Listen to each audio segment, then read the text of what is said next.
Hello fellow brawlers, I'm KairosTime and it is time to brawl. And it is also time for us to talk about balance changes, and there are a lot of balance changes that we should talk about that by the time you're watching this should be put into the game already. And by a lot of balance changes, I mean a lot of balance changes for Colette, because she is getting more buffs than any brawler in the past history of Brawl Stars with one single balance update, right? In fact, I think she's going from being one of the worst brawlers in the game to possibly the best. Make sure you watch to the end before you tell me your thoughts on Colette, because I really want to know what you think about her after you've learned about all of her buffs. Also, if you enjoy the breakdown of balance changes like I do in this video, I would really appreciate you showing your support by subscribing and using code Kairos in the Brawl Stars shop. Kairos, code Kairos in the Brawl Stars shop, because Kairos balance videos are the best balance videos. First up are two buffs to Colette's attack. The minimum damage that Colette will do with her attack is getting a 150% buff. That's right, guys, 150% buff. At max level, her minimum damage is going from 280 damage clear up to 700 damage.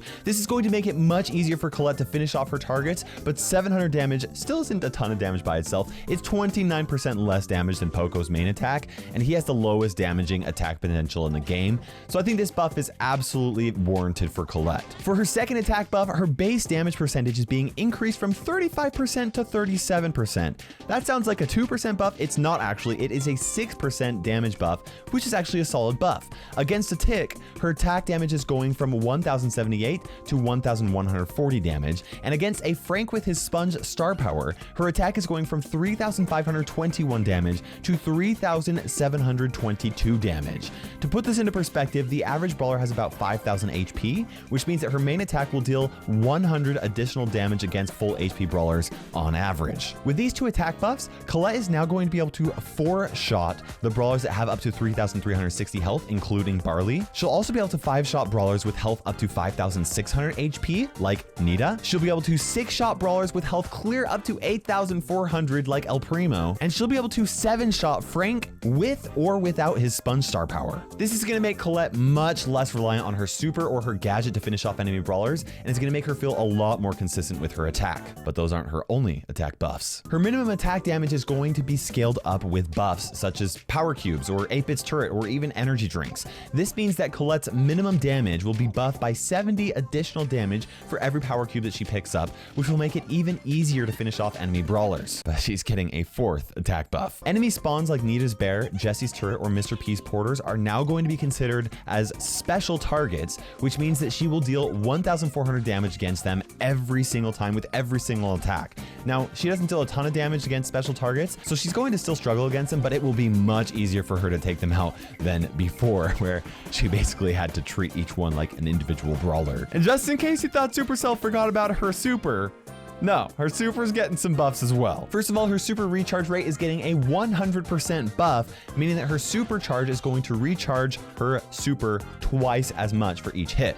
For every hit that she lands on an enemy brawler, her super is going to recharge 25%. So if she hits a target twice, her super is going to be recharged halfway, and she's only going to need 2 additional attacks to recharge it completely. And if Colette just so happens to hit 2 targets with her super twice, then she will completely recharge her super and be able to immediately use it again. This is going to make it much easier for Colette to maintain pressure after she uses her super, since her super was the most consistent way for her to get kills, especially if you don't have her star power or gadget. Then we have her second buff to her super, which is her 6th buff, and that's going to make it so that her super will deal twice as much damage against special targets with her super. So rather than 1400 max level, it'll do 2800 max level. In my opinion, I don't think that it's going to be very worth it to use her super against special targets, since Colette's best way to get kills is usually with her super, but it's at least going to make it a little bit more rewarding if she has to. Next is Colette's 7th buff, which is a big one. Colette's Gadget is now going to be able to make it so that her next attack will deal 37% of the enemy brawler's max health as damage.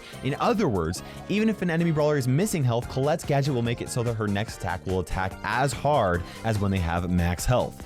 This means that Colette will be able to 4-shot any brawler in the game, no matter what their max health is, if one of her attacks other than the first one is powered up by her gadget. You don't have to do any math or compare Colette's HP to the enemy brawler's HP or anything like that. 3 attacks, gadget, attack, you win. Next, we have Colette's 8th buff, which is another buff to her gadget. If Colette uses her gadget and then her attack hits a special target, the damage is now going to be doubled from 1,400 to 2,800 damage. That way, her gadget won't be wasted if Colette hits a target other than an enemy brawler. 8 buffs for a single brawler at one time. Colette is breaking records, but is she going to break the game? I think that there's a possibility that at max level, she might actually be a little bit too strong because of one specific interaction. If Colette is halfway to charging her super, all she's going to have to do to kill any brawler is to attack them twice, then super on them.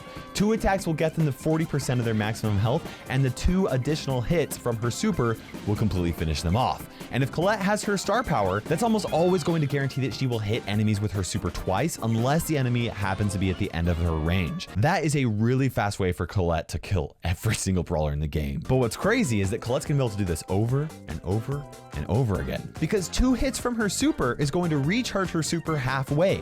And as long as she has 2 more ammo, she can do it all over again by attacking another enemy brawler 2 more times, recharging her super, supering on them and killing them, and then be right back to where she was before. Add that one situation to the other buffs to her minimum attack damage and to her gadget, and I think she's gonna be pretty strong. I think that in solo showdown, Colette is going to be an A tier brawler. I don't think she's going to be the best because it's still gonna take some time for her to grab those power cubes at the very beginning of the match. And if she's facing a 1v1 situation, she can get overpowered and people can push her back and she can end up without any power cubes at all. However, if she's able to get a couple of power cubes and she's able to charge up her super, people are going to want to steer clear, okay? Because 2 attacks and a super is all that's required for her to take out any brawler in the game if they do not have any power cubes, or in other words, if they have fewer power cubes than she does. And her super has a very long range, which makes it pretty deadly. As for duo showdown, I think that Colette is going to be an S tier brawler. Having the backup of a teammate and the spawns being further away is going to allow her to be able to get some early boxes really quickly,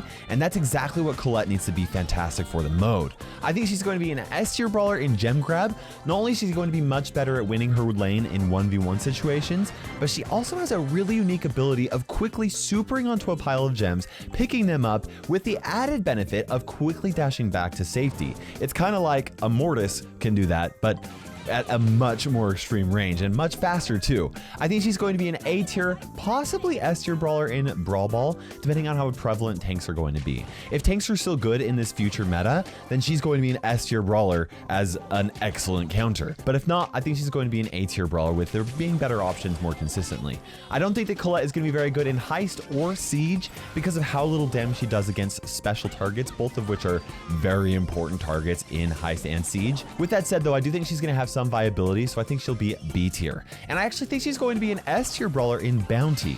It won't be very easy for her to charge up her super because she's outranged by a lot of the best Bounty brawlers, but after she gets her first super, I think she's going to have a big advantage because of how quickly she can deal damage with her super. Also, she'll do a good job at countering high HP brawlers that other solid Bounty brawlers kind of struggle with on certain maps. Lastly, we have Hot Zone. I think this is also going to depend on the next meta.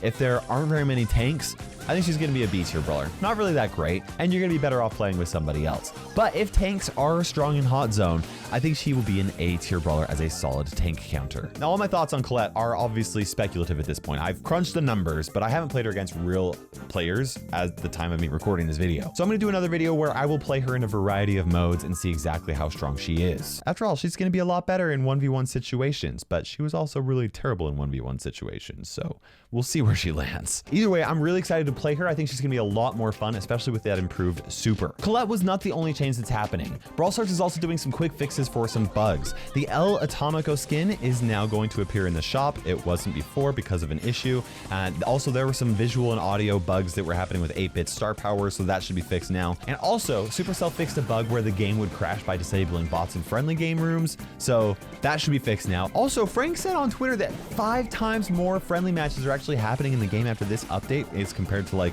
after the last update. So it sounds like people are really enjoying the ability to turn bots off. I knew that I would really enjoy that feature for like making videos, but I'm curious to know what you guys are enjoying about it. So let me know what you guys are disabling bots for. I'm really curious. And while you're at it, I want to know what you guys think about Colette and how strong she's going to be after all of these changes. Make sure you subscribe for more Brawl Stars videos. Use code Kairos in the Brawl Stars shop. And for now, guys, this is KairosTime ticking by, and we will see you in Brawl Stars.